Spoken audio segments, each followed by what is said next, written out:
I'd never once been attracted to a man, and I'd had plenty of opportunities to know if I was. My brothers had dragged me to dance clubs many times and paraded good-looking men in front of me for years. Never once had I felt the telltale butterflies of attraction to a member of my sex until that moment in the bar. The minute I'd locked eyes with him, I'd felt like we were the only two people in the room. I'd noticed his name tag and decided right away I wanted to feel his name on my tongue. Was that weird? That was probably weird. He was noticeably smaller than I was, maybe 5'7" with his shoes on, and every bit of him was covered in the smoothest, creamiest skin I'd ever seen on a man. Scratch that.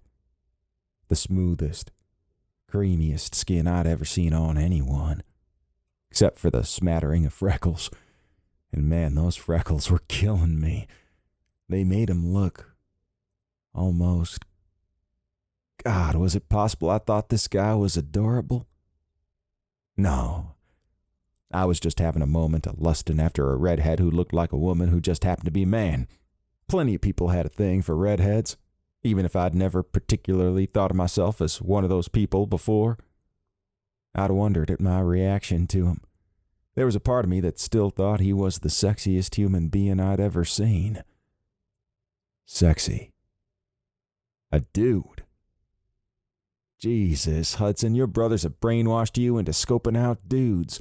And if it was acceptable to maim little old ladies, I might have to look up the one from the plane. I was going to kill my brothers. I should have known going to gay clubs with them would make me start seeing every man as a potential hookup. But why this time did it feel more like he'd be one for me, rather than any of them? I shook off the silly thoughts and shrugged. Sausage is good. Fine. That is, I'd be willing to try your sausage, yes. Well, not your sausage. The sausage in the dish, the sausage dish. What is it again? Just sausage? Anything else in it besides sausage? I gulped. Shut up, Hudson. How many times are you going to say the word sausage? The bartender blinked at me again, only this time he had a smirk to go with it. Dude, you don't have to have it.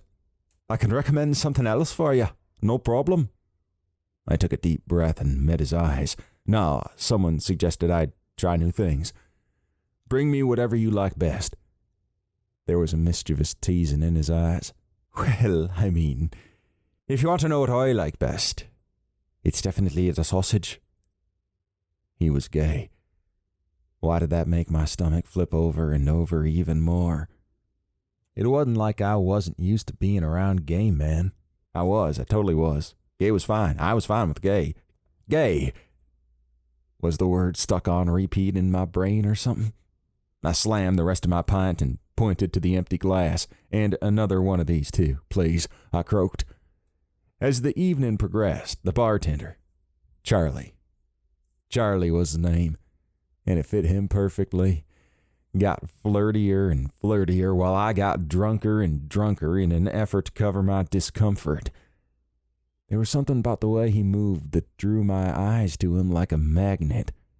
Whenever he spoke to me, I felt my face heat and my tongue tie in knots. I stammered and babbled like an idiot in a way I'd never done before, but through it all he was calm and kind, asking questions about where I was from and how my flight had been. I tried explaining the mix-up that had led me to fly into Cork rather than Shannon, the tiny rental car I'd barely fit in, my attempts to navigate roundabouts going the wrong way from the wrong side of the car, but I could barely get a word out without stammering. Instead, I focused on lining up the salt and pepper shakers, my knife and fork, and the bottles of condiments near me on the bar. I squared the drink napkin and straightened the one left by the man who'd come for a quick pint and left already. After that, I snuck my hand sanitizer under the bar to do a once-over. The bar was hundreds of years old, after all, no telling what was baked into its surface after all this time. Every now and then, I'd sneak a glance at the sweet bartender. At some point, he'd shoved up the long sleeves of the sweater, revealing the slender muscles of his forearms. His skin was peppered with a few freckles there, too, and I noticed his hands gripping the bar towel tight enough to turn his knuckles wide.